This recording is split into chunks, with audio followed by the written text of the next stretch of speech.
হেরা প্রতি বছরই দেখা যায় যে নির্বাচন করে জায়গা থেকে 13টা বুটফা 6টা বুটফা, মানে পীর সাহেব আছে কিন্তু ভোটার নাই, পীর সাহেবের মুরিদ আছে কিন্তু ভোটার নাই। আমরা এবার বুলেটের মাধ্যমে জবাব দিব না, এবার আমরা ব্যালটের মাধ্যমে জবাব দিব। কথা বলেন ঠিক না ঠিক? বট বাহিনীরা সংখ্যা অনেক অল্প, অনলাইনে তারা খুব গরম, এই জন্য বোঝা যায় যে দেশটা দখল করে নিয়েছে। বৈরব গন্যা দেখবেন 20 জন ডাব্লিউ নাই। কেমনে নাই? হেরা প্রতি বছরই দেখা যায় যে নির্বাচন করে জায়গা থেকে 13টা বুটফা 6টা বুটফা, মানে পীর সাহেব আছে কিন্তু ভোটার নাই, পীর সাহেবের মুরিদ আছে কিন্তু ভোটার নাই। এটা আমরা জানি। সুন্নিরা যদি এখনো যদি কোমর গামছাড়া বাইন দেয়া, বৈরব যদি লাইমে জায়গা, ইনশাআল্লাহ জয়ের মুকুট আমরা নিতে পারবো। কথা বলেন ঠিক না? এখন আমরা কি আর আলাদা থাকবো না, এক হব? যে দিকে যাবো একদিকে যাবো। কথা বলেন ঠিক না বেটি? যারা আল্লাহর ওলির মাজারে আক্রমণ করছে, যারা শহীদ রইসুদ্দিনকে হত্যা করছে, যারা এইভাবে একের পর এক অন্যায় অবিচার জুলুম হত্যা গুম খুন এবং অগ্নির সঙ্গে জ্বালাও পোড়াও করে এই দেশটাকে দেউলিয়ার পথে নিয়ে যাচ্ছে, এদের সাথে আমরা কখনো এদেরকে সমর্থন দিতে পারবো না। কথা বলেন ঠিক কিনা? আজকে এখানে অনেক অতিথিরা এসেছেন, আমার পরিষ্কার কথা হলো আমরা যেদিকে যাব একদিকে যাব। মৌলা আলী আমাদের সাথে আছে না নাই? সংখ্যা 72 হইলই কি ইমাম আলী মুকাম কি হেরে গেছে? আমরা সুন্নিরা হেরে যাওয়ার জাতি নয়, আমরা সুন্নিরা বিজয়ের জাত। কথা বলেন ঠিক না বেঠিক?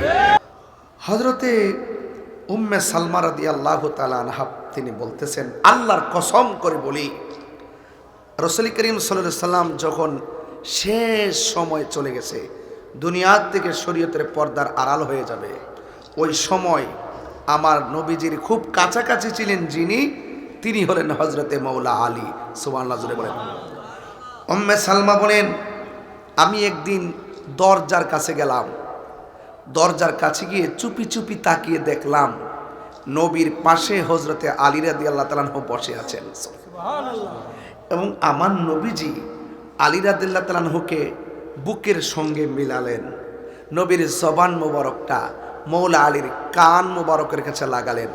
উম্মে সালমা বলেন, আমি দীর্ঘক্ষণ তাকায় দেখলাম আমার নবীজি মৌলা আলী রাদিয়াল্লাহু তাআলা আনহুর কানের কাছে কি জানে মারফতি কথোপকথন করতেছে। তাইলে এক কথাই হলো, রাসূল করিম সাল্লাল্লাহু আলাইহি সাল্লাম বলেছেন, আনা মাদিনাতুল ইলমে ওয়া আলীয়ুন বাবুহা, আমি নবী হলাম এলেমের শহর, আমার আলী হলো সেই শহরের দরজা। আমার মৌলা আলী রাদিয়াল্লাহু তাআলা হলো প্রত্যেকটা আশিকের ইমানের অবিচ্ছেদ্য অংশ। এই জন্য মৌলা আলী রাদিয়াল্লাহু তাআলা আনহুর মর্যাদা, এটা আমার মতন গুনাহগার যে এতক্ষণ ওয়াজ করছে, ওয়াজের ভিতরে এখন আমি যা বললাম দেখেন, এগুলো সম্পূর্ণ ওনার বর্ণনা, এটা শেষ করা যাবে না। এই জন্য আপনাদেরকে অনুরোধ করে বলবো, রাসূল করিম সাল্লাল্লাহু আলাইহি সাল্লামকে প্রশ্ন করা হলো, ইয়া রাসূলুল্লাহ, আমরা তো জানি আপনাকে কিভাবে সালাম দিতে হয়, আমরা এটা জানি, কিন্তু আপনার উপরে দুরূদ শরীফ পড়ব কেমনে, একটু আমাদেরকে বলে দেন। রাসূল করিম সাল্লাল্লাহু আলাইহি সাল্লাম বলেন, তোমরা আমার উপরে দুরূদ শরীফ পড়বে এভাবে, আল্লাহুম্মা সাল্লি আলা মুহাম্মদ ওয়া আলা আলি মুহাম্মদ। এখানে হলো, হে আল্লাহ, নবীর উপরে দুরূদ পড়লাম, নবী আবার ওয়াও দিয়ে আরেকটা বিশেষণ লাগাই দিলেন, ওয়া আলা আলি মুহাম্মদ। আর আল মানে হলো আহলে বায়েত। তাহলে নামাজের ভিতরে আল্লাহর হাবিব দেখেন তাদের মর্যাদা আছে কত, নিজের উপরে দুরূদ পড়ার পাশাপাশি তিনি আহলে বায়েতের কথা লাগাই দিলেন। আলে মুহাম্মদ মানে হলো নবী পাকের আহলে বাইত। এই জন্য আল্লাহ বলছেন, কুল্লা আসআলুকুম আলাইহি আজরান ইল্লাল মাওয়াদ্দাতা ফিল কুরবা। রাসূল করিম সাল্লাল্লাহু আলাইহি সাল্লাম বলেছেন, আল্লাহ পাক রব্বুল আলামিন বলেছেন, হে বন্ধু আপনি বলে দিন আমি তোমাদের কাছে কিচ্ছু চাই না, আমি চাই শুধুমাত্র আমার আহলে বাইতের মহব্বত। মনে বড় কষ্ট লাগে, আজকে কিছু ডাব্লিউ মার্কা মৌলবী আছে যারা বলে নবীর আদরের নাতি ইমামে হুসাইন নাকি কারবালার মাঠে যুদ্ধ করতে গেছে। আসলে কি যুদ্ধ করতে গেছিল নাকি দাওয়াতে গেছিল? এইভাবে যুগে যুগে যুগে যুগে নবীর বংশকে ধ্বংস করে দেওয়ার জন্যে তারা উঠে পড়ে লেগেছিল। এই ধারাবাহিকতায় এখনও যারা বাংলাদেশে যারা আহলে বায়াতের ভক্ত এবং যারা সুন্নি তাদেরকে মেরে ফেলার জন্য এক শ্রেণীর মানুষ ষড়যন্ত্র করছে। আমাদের ভৈরববাসীকে ওই সমস্ত ষড়যন্ত্রকারীদের কাছ থেকে সজাগ দৃষ্টি রাখতে হবে। হয়তোবা তারা আমাদের জানটা নিয়ে যাক, কিন্তু অসুবিধা নাই, কিন্তু আমাদের ঈমান যেন তারা হরণ করতে না পারে। ভৈরববাসী আপনারা সজাগ থাকবেন। এবার সুন্নি যারা, আমরা কি এখন আলাদা আলাদা নাকি এক? আরো বড় করে বলুন, আরো বড় করে বলুন। কারা কারা এক? একটু হাত তুলে দেখেন ইনশাল্লাহ।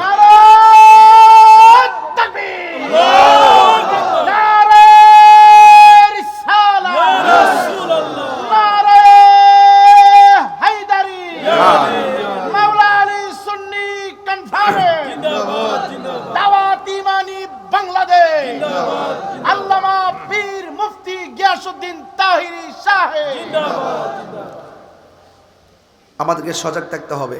আমরা সুন্নিরা কি দুই না এক? জীবনে বহুত ডাইনে বামে আমরা গেছি, এবার আমরা যেদিকে যাই একদিকে যাবো। সামনে আইতাছে ইলেকশন, আইতাছে কিনা? যেহেতু 90টা মাজার যারা বাইঙ্গালাইছে, এদেরকে কি সমর্থন দেওয়া যাবে? কতক্ষণ না কেন?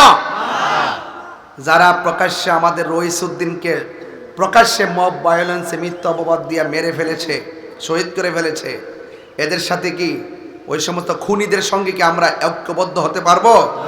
এখন আমরা কেন্দ্রীয়ভাবে আমরা এক হইছি, আমরা যেই দিকে যামু একদিকে যামু। আমরা এবার বুলেটের মাধ্যমে জবাব দিব না, এবার আমরা ব্যালটের মাধ্যমে জবাব দিব। কথা বলেন ঠিক না বেঠিক? বট বাহিনীরা সংখ্যায় অনেক অল্প, অনলাইনে তারা খুব গরম, এই জন্য বোঝা যায় যে দেশটা দখল করে নিয়েছে।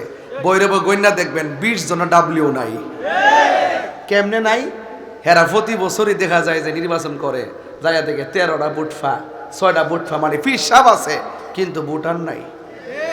পীর সাহেবের মুরিদ আছে কিন্তু ভোটার নাই। এটা আমরা জানি। সুন্নিরা যদি এখনো যদি কোমর গামছাড়া বাইন দেয়া, বৈরব যদি লাইমে জায়গা, ইনশাআল্লাহ জয়ের মুকুট আমরা নিতে পারবো। কথা বলেন ঠিক না? এখন আমরা কি আর আলাদা থাকবো না? এক হব। যেদিকে যাবো একদিকে যাবো। কথা বলেন ঠিক না বেটি? যারা আল্লাহর ওলির মাজারে আক্রমণ করছে, যারা শহীদ রইসউদ্দিনকে হত্যা করছে, যারা এইভাবে একের পর এক অন্যায় অবিচার, জুলুম, হত্যা, গুম, খুন এবং অগ্নিসংযোগ জ্বালাও পোড়াও করে এই দেশটাকে দেউলিয়ার পথে নিয়ে যাচ্ছে, এদের সাথে আমরা কখনো এদেরকে সমর্থন দিতে পারবো না। কথা বলেন ঠিক কিনা? আজকে এখানে অনেক অতিথিরা এসেছেন। আমার পরিষ্কার কথা হলো, আমরা যেদিকে যাব একদিকে যাব। মৌলা আলী আমাদের সাথে আছে না নাই? সংখ্যা 72 হইলই কি ইমাম আলী মুকাম কি হেরে গেছে? আমরা সুন্নিরা হেরে যাওয়ার জাতি নয়।